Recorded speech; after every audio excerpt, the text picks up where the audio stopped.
In the early hours of January 1st, 2023, just moments after the clock struck midnight to welcome the new year, Mr and Mrs Fatinoye, their only surviving son, Oreoluwa, and their domestic staff, Felix Oloruyemi, made their way back home after attending a crossover service at their church.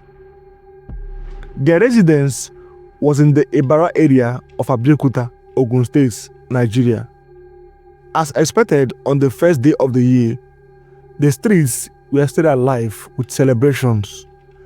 Many people who had also gone to church for the crossover service were either making their way home or continuing their festivals.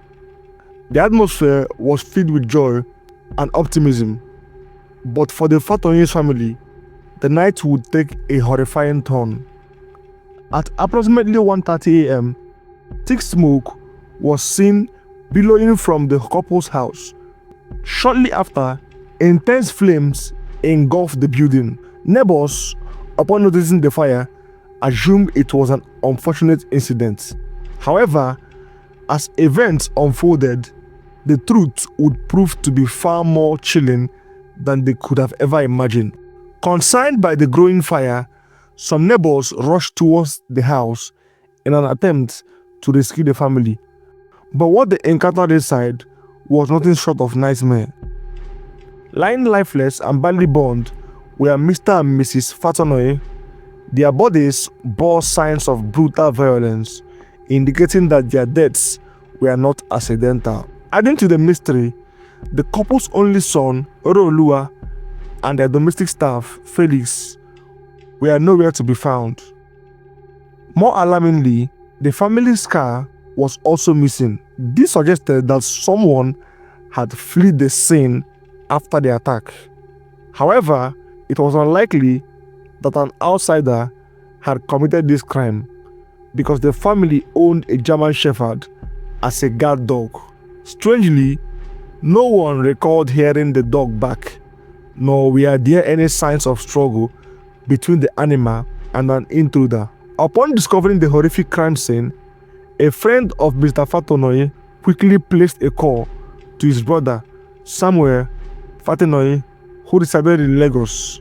The caller urgently requested that Samuel travel to Abeokuta immediately, saying that something terrible had happened to his brother. When Samuel pressed for details, the friend refused to disclose anything over the phone and insisted he come in person. Fearing the worst, Samuel rushed to Ogun State, which was just a neighboring state to Lagos. When he arrived at his brother's home, nothing could have prepared him for the tragedy that awaited him. Stepping into the house, he walked straight to his brother's room, only to find the charred remains of both Mr and Mrs Fatinoye. Overwhelmed with grief, Samuel broke down in tears. A day that was meant to bring happiness, fresh beginning, and hope had instead become the darkest day of his life.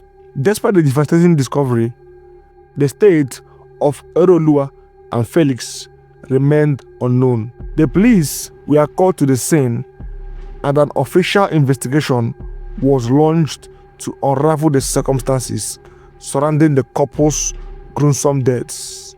During the preliminary examination, it became evident that this was no ordinary fire accident. It was a cold-blooded murder designed to look like an arson. Investigators found that Mr. Kehinde Fatinoye's throat had been slit with a knife, while his wife, Bukola, had suffered a fatal blow to the head with a hammer. Since the family's personal driver, Lekan Adekambi, was unaccounted for and their car was missing, the police began to suspect his involvement. Using circumstantial evidence, they linked him to the crime and promptly arrested him. While Lekan was still in custody, a shocking and miraculous turn of events occurred.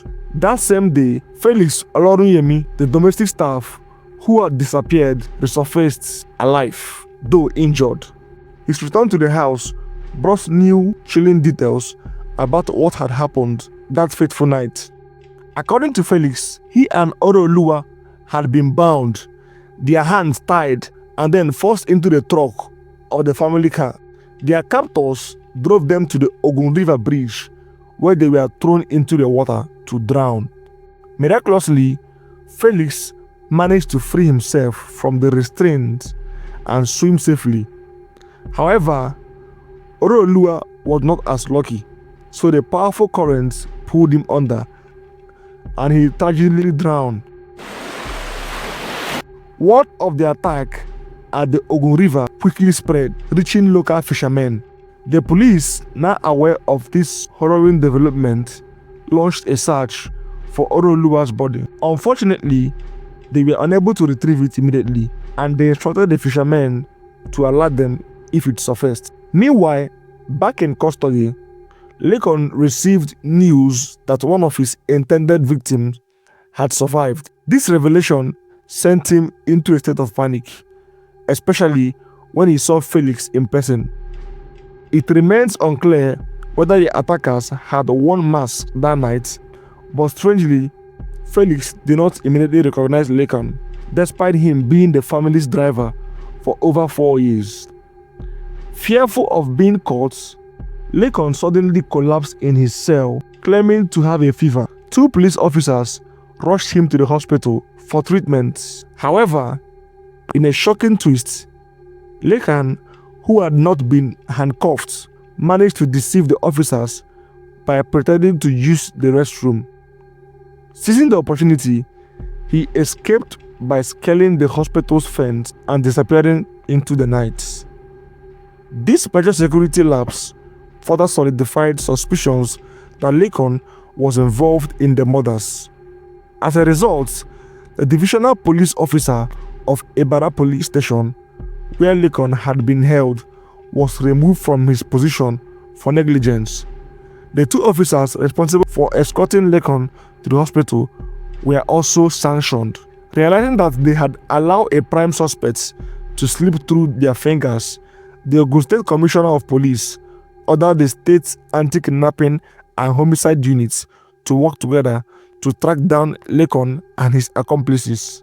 The day after the attack, at 7:30 a.m., local fishermen preparing for work spotted a body floating in the river. It was Oreoluwa. His hands were still tied behind his back, confirming Felix's testimony. The police arrived at the scene, bringing Felix along to them. Since Oreoluwa's body was confirmed, it was taken away for further examination. Determined to bring Lincoln to justice, investigators pursued every lead. Through technical intelligence, they traced him to his brother's house in Oyo State. However, by the time officers arrived, he had already fled. After an intense 21-day manhunt, Lincoln was finally recaptured in Abeokuta. Under interrogation, he confessed to the orchestrating crime. Lincoln admitted that he had served as the family's driver since 2018. He had approached Mr. Fatinoye for a salary increase, which was denied. He also requested a loan to buy a motorcycle, but this too was refused. Feeling entitled, he decided to rob them. To execute his plan, he enlisted 2 accomplices, Ahmed Adetula and Wahid Adeni, both members of his cult group. The 3 men ambushed the family on New Year's Day. After forcing Mr. Fatinoye to transfer 1.1 million naira to Lincoln's account, they realized their identities could be traced. They decided to eliminate all witnesses, leading to the brutal murders. Following their arrests in February, the suspects also exposed the buyer of the stolen vehicle, which had been dismantled for spare parts. 2 women who helped hide Lincoln were also arrested. On January 2nd, just a day after the tragic event, Mr and Mrs Fatinoye were laid to rest in separate caskets. A month later, the 7 suspects were arraigned in court. At the time of this video, there were no reports of the final verdict, indicating that the case is still ongoing. It is heartbreaking to see how an entire family was wiped out due to greed and entitlement. Let me know your thoughts in the comments. Don't forget to like, share, and subscribe for more true crime stories like this. Thank you for watching, and until next time, stay safe.